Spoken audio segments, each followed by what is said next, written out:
Hi, my name is Mia Gomez, and I will be presenting my project on downtown Mesa, an examination of Latinx identity, gentrification, and resilience. And if you're wondering, behind me, I put a picture of my old team and I at the Capitol. I was I think, sophomore or junior in high school at the time, trying to get Prop 308 passed, which we'll talk about in a second. Um, but yeah, so we're at the Capitol. um, and so to start, I wanted to start off with, of course, our subject, which will be the urban space of downtown Mesa. Um, so downtown Mesa is really special. It gives us an opportunity to explore sort of what is happening as a result of current circumstances. So directly for my essay, we will be exploring how the transformation of downtown Mesa reflects a rich hybrid Latinx identity formed through the intersection of Mexican, Indigenous, and American cultures, while also analyzing how gentrification and systemic issues challenge cultural resilience. Now, let's get started. So, to sort of be able to follow along with this examination, it's important to identify these important terms. So, Jose Vasconcelos and the cosmic race kind of set up perfectly what we'll be talking about. So, one key concept that helps explain these cultural dynamics in downtown Mesa is his idea of the cosmic race. In this influential work, he argues that the blending of different races and cultures, particularly Mexican, Indigenous, and European, can create a new, unique cultural identity. And this blending isn't about assimilation or loss of cultural identity, but rather the creation of something entirely new where diversity is celebrated as a strength. And also, this culture by hybridity resonates deeply as it mirrors my own experience of navigating multiple cultural identities as a Mexican American from a mixed status family. And just like the community in Mesa, which I'm a part of, I've seen how different aspects of our heritage come together to form a unique identity that's not defined by any one culture, but by the ways that different cultures interact and shape each other. And so here I have a few different pictures that I took when I was exploring downtown Mesa in a separate project, and they were celebrating Dia de los Muertos, which is obviously an indigenous practice passed down. And that's what these are, and we're gonna get into them deeper as we continue. And so cultural hybridity, as I talked about before, can be seen in businesses. It's a perfect example of how Vasconcelos' concept of the cosmic race, it can be seen in local businesses, community events, and public art. They're all expressions of hybrid identity. So, for example, in family-owned restaurants like Tacos El Rancho, the food is more than just sustenance. It's a living tradition passed down through generations, blending Mexican recipes with local influences. And similarly, murals across downtown Mesa often feature cultural icons and historical figures that represent the fusion of this Mexican, Indigenous, and American identity. And for me, these businesses and murals are more than just artistic or economic landmarks. They are a source of pride and resilience, reflecting how our community maintains its cultural identity despite external pressures or erasure. I've seen firsthand how these spaces serve as gathering points for the community, of course, where traditions are celebrated and passed down. And so apart from the Tacos del Rancho photo, you could see a picture of a drink, and that's not necessarily passed down through generations, but I thought this was particularly nice because, of course, my name's in the business name, Cultura Mia, but also that kind of resonates with my project because, this is about our culture and how you define that, Cultura Mia, ¿verdad? So yeah, and also the drink was really good. But I love that one particularly too because it was a mom and her daughter working that, and they're fairly newer, but it's an example of how a lot of people from my community are definitely trying to maintain these sort of cultural things that are passed down, aguas frescas, maintaining our presence in spaces like downtown Mesa. So next I would like to talk about the very important gentrification and economic displacement. So while the cultural hybridity in downtown Mesa is vibrant, it faces significant threats from gentrification.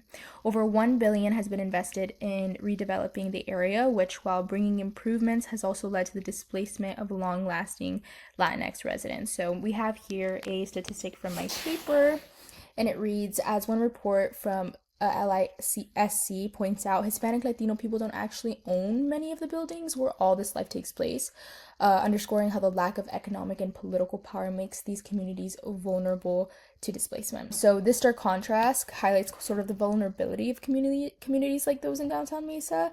While cultural spaces are thriving, the economic forces at play are definitely pushing some people out, eroding the very cultural identity that makes this neighborhood unique, in my opinion. It's sort of pushing out the very people who have shaped the community's culture. And it's an important thing to talk about because gentrification can be a double-edged sword. While bringing new infrastructure and services, but having its risks. And also here I have pictures of the Nile. In these pictures you can see how it's changed over time. And it's still a place I'd like to visit now, but definitely has changed over time. So next, I would like to talk about stereotyping and racial profiling. So I have here another statistic. As Moreno notes, this stereotype perpetuates negative associations with crime and deviance, which in turn impacts policing and public safety policy. So where is this coming from? The Latinx community in downtown Mesa faces the damaging effects of racial stereotyping.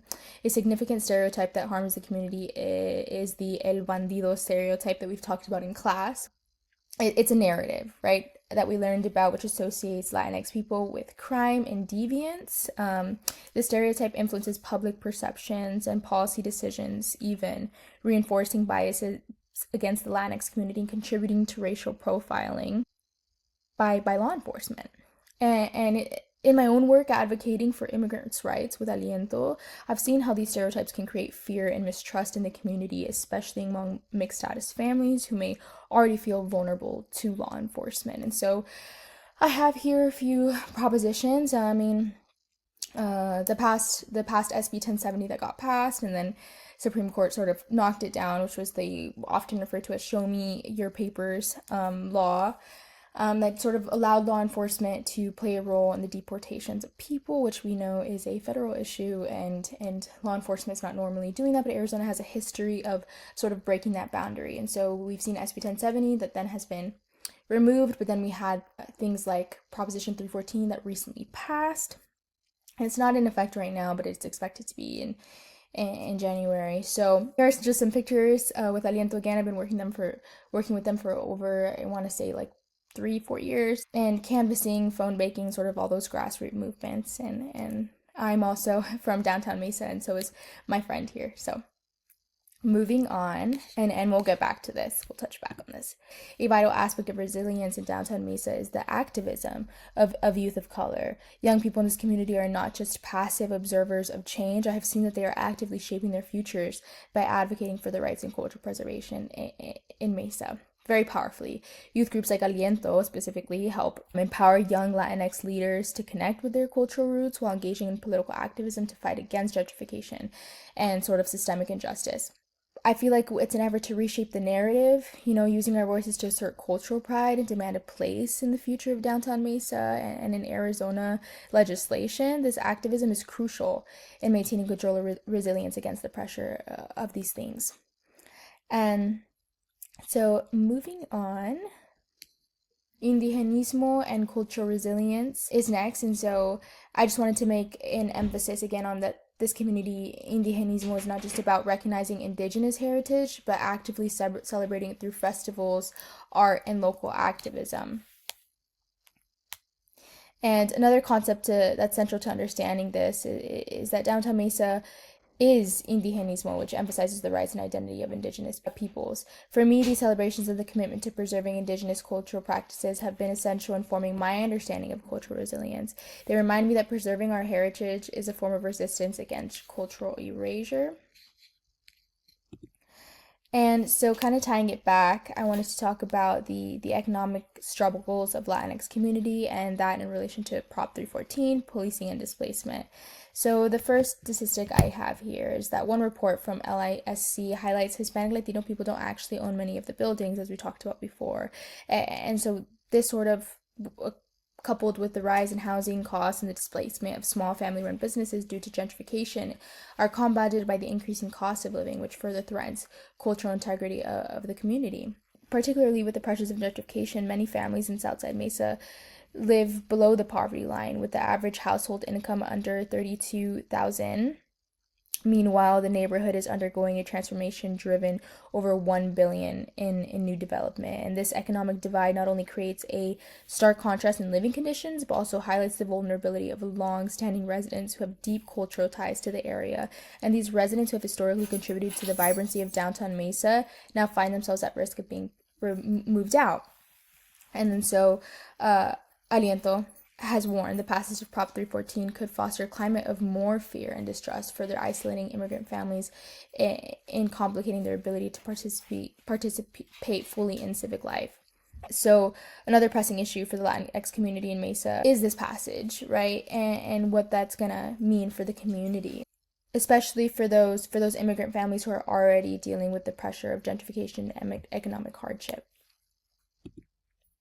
And so lastly, I'd like to conclude by saying that the situation in downtown Mesa serves as a powerful case study, of course, of the complexities of Latinx communities